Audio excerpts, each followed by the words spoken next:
Assalamualaikum warahmatullahi wabarakatuh. Perkenalkan nama saya Rizka Oktavia dari kelas 3 E PJKR dengan nomor MPM 2110631070138. Di sini saya akan memenuhi tugas dengan mata kuliah kurikulum pembelajaran dengan dosen pengampu Bapak Rahmat Iqbal SPD MPD. Di sini saya akan memaparkan materi tentang komponen-komponen dan perkembangan kurikulum. Komponen-komponen kurikulum secara umum dalam dunia pendidikan yang luas menurut Saodi Sukmadinata teridentifikasi dalam unsur atau anatomi tubuh kurikulum yang utama adalah terdiri dari bagian-bagian sebagai berikut yaitu tujuan, isi, atau materi, proses atau sistem penyampaian dan media, dan evaluasi yang mana keempatnya berkaitan erat dengan lainnya. Sedangkan Hamid Syarif menguraikan kurikulum secara struktur berbagai menjadi beberapa komponen diantaranya adalah yang pertama komponen tujuan, yang kedua komponen pendidikan nasional, yang ketiga ada tujuan institusional, yang keempat ada tujuan kurikuler, yang kelima ada tujuan instruksional atau tujuan pembelajaran. Tujuan pendidikan nasional merupakan tujuan dan arahan pendidikan secara umum yang harus dijadikan patokan atau pedoman bagi setiap lembaga pendidikan di seluruh Indonesia. Nah, yang kedua ada tujuan institusional atau lembaga. Tujuan kelembagaan dirumuskan oleh masing-masing lembaga sesuai dengan kebutuhan dan kemampuan lembaga dalam mencapai tujuan pendidikan nasional. Tujuan kulikuler. Tujuan yang harus dicapai oleh setiap bidang studi atau mata pelajaran merupakan bagian dari salah satu cakupan tujuan lembaga. Yang selanjutnya ada tujuan instruksional atau tujuan pembelajaran. Tujuan ini merupakan bagian dari tujuan kulikuler. Di sini ada komponen isi. Komponen isi adalah komponen yang didesain untuk mencapai komponen tujuan. Yang dimaksud komponen materi adalah bahan-bahan kajian yang terdiri dari ilmu pengetahuan, nilai, pengalaman, dan keterampilan yang dikembangkan ke dalam proses pembelajaran guna mencapai komponen tujuan. Komponen materi harus dikembangkan untuk mencapai komponen tujuan. Oleh karena itu, komponen tujuan dengan komponen materi atau dengan komponen-komponen yang lainnya haruslah dilihat dari sudut hubungan yang fungsional. Pada hakikatnya, materi kurikulum adalah isi kurikulum. Dalam Undang-Undang tentang Sistem Pendidikan Nasional telah ditetapkan bahwa isi kurikulum merupakan bahan kajian dan pelajaran untuk mencapai tujuan penyelenggaraan satuan pendidikan yang bersangkutan dalam rangka upaya pencapaian tujuan pendidikan nasional. Sesuai dengan rumusan tersebut, isi kurikulum dikembangkan dan disusun berdasarkan prinsip-prinsip sebagai berikut, yaitu ada materi kurikulum berupa bahan pembelajaran yang terdiri dari bahan kajian atau topik-topik pelajaran yang dapat dikaji oleh siswa dalam proses belajar dan pembelajaran. Yang kedua, ada materi kurikulum mengacu pada pencapaian tujuan masing-masing satuan pendidikan. Perbedaan dalam ruang lingkup dan urutan bahan pelajaran disebabkan oleh perbedaan tujuan satuan pendidikan tersebut. Yang terakhir ada materi kurikulum diarahkan untuk mencapai tujuan pendidikan nasional.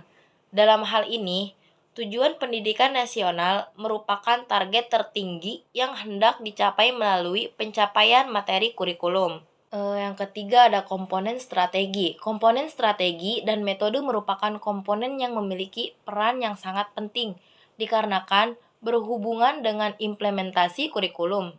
Strategi pembelajaran merupakan pola dan urutan umum perbuatan guru siswa dalam mewujudkan kegiatan belajar mengajar untuk mencapai tujuan yang telah ditentukan. Dengan kata lain, strategi memiliki dua hal yang penting yaitu rencana yang diwujudkan dalam bentuk kegiatan dan strategi disusun untuk mencapai tujuan tertentu. Sedangkan metode adalah upaya untuk mengimplementasikan rencana yang sudah disusun dalam kegiatan belajar nyata agar tujuan yang telah disusun tercapai secara optimal. Yang keempat, ada komponen evaluasi. Komponen evaluasi adalah komponen kurikulum yang dapat diperbandingkan seperti hal penjaga gawang dalam permainan sepak bola. Memfungsikan evaluasi berarti melakukan seleksi terhadap siapa yang berhak untuk diluluskan dan siapa yang belum berhak diluluskan. Karena itu, siswa yang dapat mencapai targetlah yang berhak untuk diluluskan. Sedangkan siswa yang tidak mencapai target tidak berhak untuk diluluskan. Dilihat dari fungsi dan urgensi evaluasi yang demikian, dari sudut komponen evaluasi misalnya berapa banyak guru yang mengerjakan suatu mata pelajaran yang sesuai dengan latar belakang pendidikan guru dan tunjangan pula oleh media dan sarana belajar yang memadai serta murid yang normal. Yang kelima ada evaluasi hasil belajar mengajar untuk menilai keberhasilan penguasaan siswa atau tujuan-tujuan khusus yang telah ditentukan. Diadakan suatu evaluasi, evaluasi ini disebut juga evaluasi hasil belajar mengajar. Dalam evaluasi ini disusun butir-butir soal untuk mengukur pencapaian tiap tujuan khusus yang telah ditentukan. Untuk tiap tujuan khusus, minimal disusun atau dibutir soal. Menurut lingkup luas, bahan dan jangka waktu belajar dibedakan antara evaluasi formatif dan evaluasi sumatif. Yang keenam ada evaluasi pelaksanaan mengajar.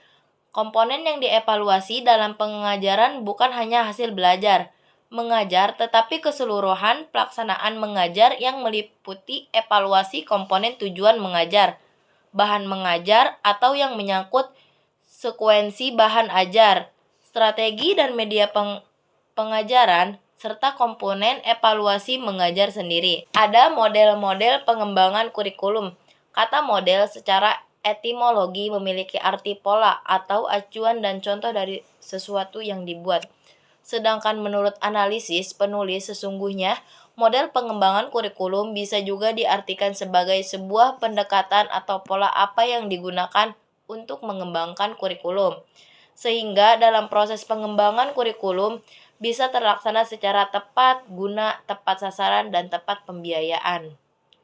Pemilihan salah satu dari model pengembangan kurikulum bukan hanya didasarkan pada kelebihan kebaikan dan bisa ke tingkat pencapaian optimal, tetapi juga harus disesuaikan dengan sistem pendidikan dan sistem pengelolaan pendidikan serta model konsep pendidikan yang digunakan. Model-model pengembangan kurikulum diantaranya adalah top-down. Model ini disebut juga model administratif atau garis komando, merupakan pola pengembangan kurikulum yang paling awal dan mungkin yang paling dikenal. Model pengembangan kurikulum ini berdasarkan pada cara kerja atasan bawahan yang dipandang efektif dalam pelaksanaan perubahan kurikulum. Model ini memiliki langkah-langkah sebagai berikut. Yang pertama ada administrator pendidikan atau pemimpin pembentuk komisi pengarahan. Yang selanjutnya ada komisi pengarahan, bertugas merumuskan rencana umum, mengembangkan prinsip-prinsip sebagai pedoman, dan menyiapkan suatu pernyataan filosofi dan tujuan-tujuan untuk seluruh wilayah sekolah. Yang selanjutnya ada pembentukan komisi kerja, mengembangkan kurikulum yang bertugas mengembangkan kurikulum secara operasional mencakup keseluruhan komponen kurikulum dengan mempertimbangkan landasan dan prinsip-prinsip pengembangan kurikulum. Yang selanjutnya ada komisi pengarahan pemeriksaan hasil kerja dari komisi kerja dan menyempurnakan bagian-bagian tertentu bila dianggap tidak perlu. Selanjutnya ada grassroots. Pendekatan grassroots merupakan kebalikan dari pendekatan administratif. Pendekatan grassroots yang disebut juga dengan istilah pendekatan bottom up, yaitu suatu proses pengembangan kurikulum yang diawali dari keinginan yang muncul dari tingkat bawah atau sekolah atau guru. Keinginan ini biasanya didorong oleh hasil pengalaman yang dirasakan pihak sekolah ataupun guru di mana kurikulum yang sedang berjalan dirasakan terdapat beberapa masalah atau ketidaksesuaian dengan kebutuhan dan potensi yang tersedia di lapangan. Untuk terlaksananya pengembangan kurikulum, model grassroots ini diperlukan kepedulian dan profesionalisme yang tinggi dari pihak sekolah. Antara lain yaitu sekolah atau guru bersifat kritis untuk menyikapi terhadap kurikulum yang sedang berjalan. Yang kedua, sekolah atau guru memiliki ide-ide inovatif dan bertanggung jawab untuk mengembangkan kurikulum yang sesuai dengan kebutuhan dan potensi yang dimiliki. Yang ketiga, yaitu sekolah atau guru secara terus-menerus terlibat dalam proses pengembangan kurikulum. Yang keempat, yaitu sekolah atau guru bersikap terbuka dan akomodatif untuk menerima masukan-masukan dalam rangka pengembangan kurikulum. Ralph Tyler pada tahun 1950 menciptakan suatu mata pelajaran baru dengan judul Prinsip-prinsip Kurikulum Pengajaran. Kemudian, beliau mengidentifikasi 4 pertanyaan fundamental yang memerlukan jawaban dan pengembangan untuk setiap kurikulum dan perencanaan pengajaran.